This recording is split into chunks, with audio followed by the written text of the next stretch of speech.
oldu, saatler durdu, gözlerin doldu, hasretin vurdu.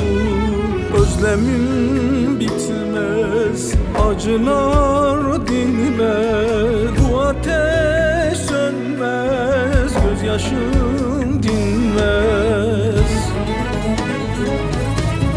Gönlüm gönlüne, ömrüm ömrüne, kalbim kalbine, ben sana muhtaç. Sevgim sevgine, aşk sana muhtaç.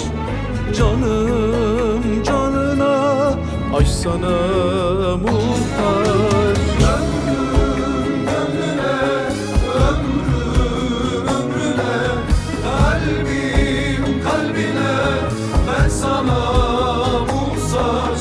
Sevgim sevgine, aşk sana muhtaç.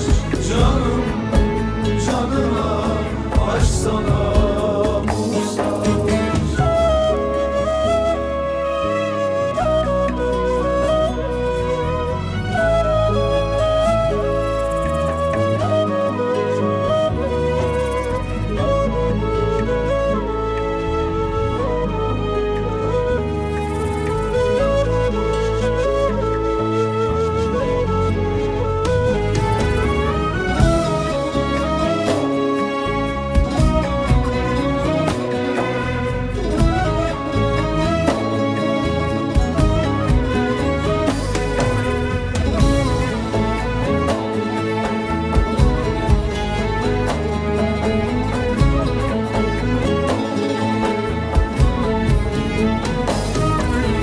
Terk edip gittin, yok ettin beni.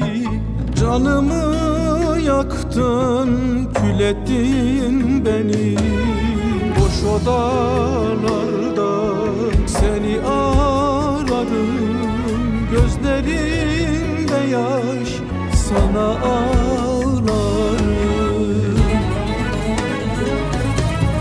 Gönlüm gönlüne, kalbim kalbine, ben sana muhtaç. Sevgim sevgine, aşk sana muhtaç.